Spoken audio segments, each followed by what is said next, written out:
la revolución!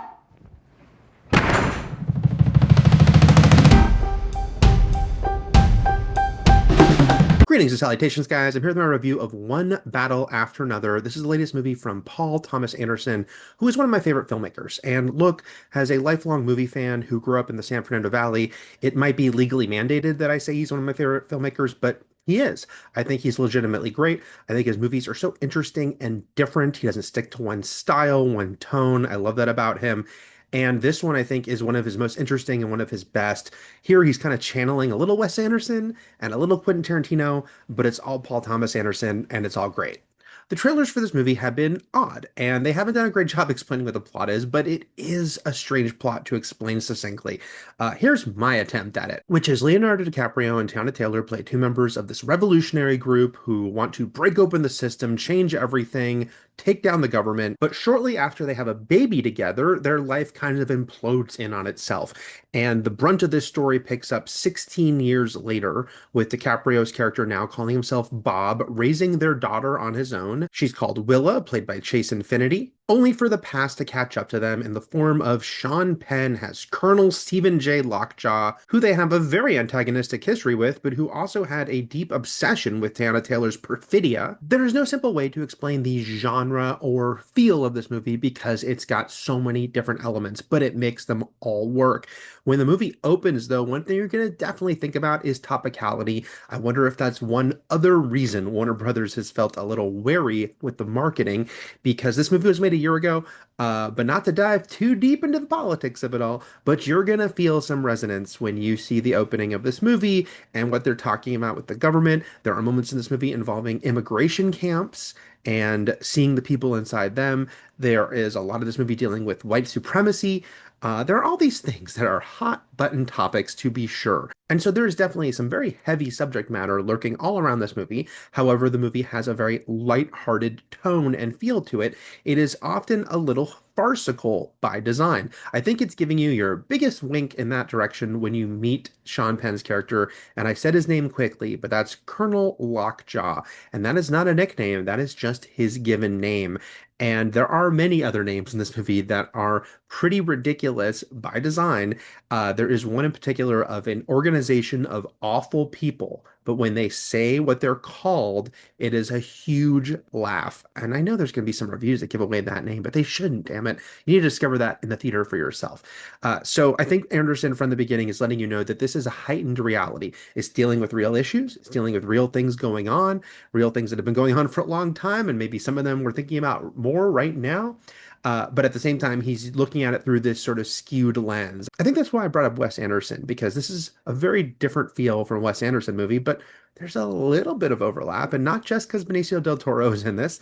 Yeah, there's just something about the fact that this movie is operating at this heightened level, this skewed level, but making it all work. And you do invest in these characters and the strangeness of their lives. It also has a healthy amount of action. And maybe this isn't an action movie in the way you describe like Die Hard, but there is a big action element to this. And I don't think it's that surprising that Paul Thomas Anderson turns out to be great at that. Because if you look at his movies, and I'm going back to Boogie Nights, which is one of my favorite movies, but you look at Boogie Nights and the tension in that sequence with Alfred Molina, but it ultimately, pays off in some big acts of violence and escape.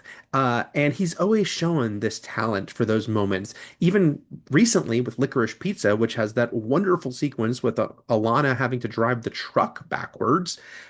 He's always shown that he kind of has a great action director lurking within him. And maybe he doesn't unleash that fully here, but he gets to unleash it more than he ever has. And there are some really exciting, tense sequences here. They all have that little bit of humor to them, that little bit of edge to them. But I think that when he wants to ratchet up that tension, it works really well intermixed with this quirky tone that he has set. And it's anchored around a absolutely terrific cast. If you know your PTA history, you know that he and Leonardo DiCaprio wanted to work together since Boogie Nights, a movie that DiCaprio couldn't do because of Titanic. So this is finally them working together decades later. Despite his heartthrob status when he was a young man, Leonardo DiCaprio has always proven to be very willing to take on roles where he doesn't always look great. I don't mean physically, I mean play characters that have a lot of flaws and sometimes are outright buffoonish or cowards. And he's gone even further into that in his recent years. A lot of his recent roles have gone into those places where he gets to play characters that are really dim-witted or just not self-aware or having moments of extreme self-doubt. And he gets to show a different side of that here with Bob, who was once this sort of young, bright-eyed guy who joined this revolutionary group, but has now fallen into being this middle-aged, downtrodden addict. He spends nearly the entire movie in a bathrobe. This movie really does big things for bathrobes in a way we haven't seen since Big Lebowski. There's lots of very funny moments here with DiCaprio as Bob, who is trying to keep everything together, trying to get out of this terrible situation while also a mess and also having a lot of problems remembering things from his past, remembering phrases he's supposed to know that are codes for the group he was a part of. What time is it? Uh, I don't remember that part. All right, let's just not nitpick over the password stuff. Look, And he gets a really great partner for some of the film in Benicio del Toro, playing a character that I see listed online as Sergio, but I think in the movie is only referred to as Sensei. He is Willa's martial arts instructor, but he kind of gets pulled into everything happening here with Bob. Benicio del Toro is one of our great weird actors, and he gets to play to his strengths here, but I don't think in a way that he has done before, because this is a character that is very self-confident. He's actually kind of the opposite of where Bob is at, and we see that he is very cool under pressure. And there's something really entertaining about the way that this character just exudes not just confidence, but authority. And it seems like everyone he encounters understands that this is a guy you should listen to. Tiana Taylor is excellent as Perfidia Beverly Hills. Again, is that supposed to be her code name or is that her actual birth name? In this movie, maybe it's her birth name. But she is supposed to be a force of nature. She's supposed to be someone who is extremely determined and driven in her own very intense way. But there's also something extremely charismatic about her, which has drawn Bob to her. But he's not the only one who's drawn to her. I'll get to that in a moment. She's not in as much of the movie as a lot of people, but we have to understand that she kind of sets so much emotion, and that her mere presence and that the fact that she will draw people to her is so important. I think she really exudes that in her time on screen. Unfortunately, Perfidia's nuclear-powered charisma has brought Lockjaw into their orbit, and wow, is Sean Penn really going for it here as this movie's villain. He is a piece of crap. He is a racist. He also is this hypocrite who is extremely sexually drawn towards Perfidia and has this gross obsession with her, and Penn perfectly plays the patheticness mixed with the danger of this character. And then there's the amazingly named Chase Infinity. Seriously, that is just a rad name. Playing Willa here, who is really sort of the center of this story. I know that she was in Presumed Innocent, the TV series, which I didn't see, but this is her first film role, my first time seeing her, and she is terrific. She really feels like, oh, this is, star of the future. She is so wonderful here. She and DiCaprio only have a handful of scenes together, but they do exactly what they need to do to sell you on their father-daughter dynamic and the fact that she is, on one hand, an exasperated 16-year-old girl dealing with a pretty pathetic dad. On the other hand, she loves her dad. On the other hand, she's been told some strange things about the history of her family and things that she might need to know that she probably doesn't believe would ever be important, but suddenly they're going to be. And I love how she plays it. I love how she kind of plays dealing with all the things that are being thrown at her. And I really think that she and DiCaprio do such an excellent job of setting up this father-daughter dynamic, which is going to be the emotional crux of the movie, and making you invest in them and making you invest in the fact that Bob is going to try to rescue his daughter, even though he is not exactly designed to be a gung-ho guy going to rescue his daughter, especially the state he's in at this point. If there's one thing that bugs me a little bit about this movie, it's Regina Hall's character. Love Regina Hall, and I think she does a very good job with what she's given. I just wish she was given a little more. She plays another member of the revolutionary group who we sort of catch up with as well when all this happens. And she has some good moments, but a lot of them are quiet moments, which is fine. But I kind of felt she was due for a big scene she didn't get. I wanted to go a little bit more in depth with her character, even if it was to give her her own comedic scene. But I think that her character is a little bit on the periphery. I mean, she is important. She's got plenty of screen time, and I think she does a lot with what she's given. I just think that that character could have used a little more to it. Overall, though, I think One Battle After Another is a real triumph, and it's dealing with so many different things and doing it in such an interesting way.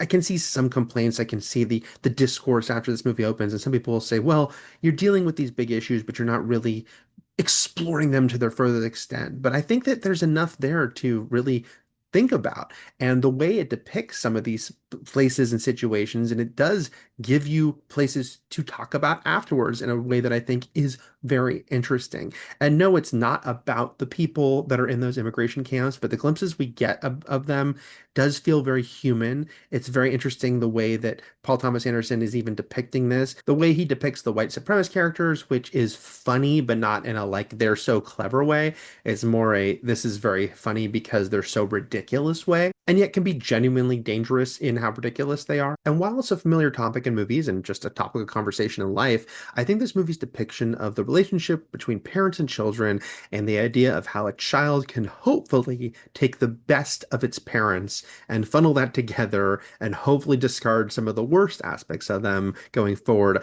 It's very commendably done here. And I think, again, that's so important to really be invested in this father-daughter relationship, which I absolutely was. Paul Thomas Anderson's frequent collaborator, Johnny Greenwood, provides another excellent score to this movie. I love the visual style of this movie. I saw the VistaVision version, which I know is going to be in very limited release, but I think no matter how you see this movie, it's going to look cool because it's a cool looking movie. And there are just visuals that really stick with you, even in the trailers, even those confusing trailers. When you saw those moments like, say, the skater dudes that are skating along in the middle of some crazy situations going on, it works so well how aspects like that are incorporated into the movie as everything just ramps up around Bob as the situation escalates. And I just realized that ramps up is a skate pun, so let's just go with that. Yes, it can be a cliche to say you're not just watching a movie, you're experiencing it. But I think One Battle After Another is definitely a movie that earns that descriptor. And almost from the moment it began, I felt, oh wow, I'm really drawn into this. I just can't wait to see what happens next. And the places it's taking me are so interesting, and I'm loving the time I'm spending with these characters. Yeah, it was just a really wonderful experience, and I'm looking forward to checking it out again. Gonna have to go see the IMAX version next, I think. But I also think if you just go to your multiplex to see it, you will also have a great time. Just letting this movie wash over you and everything that it is giving you, it is a great time at the movies. So those are my highly enthusiastic thoughts on One Battle After Another, which will be hitting theaters on September 26th.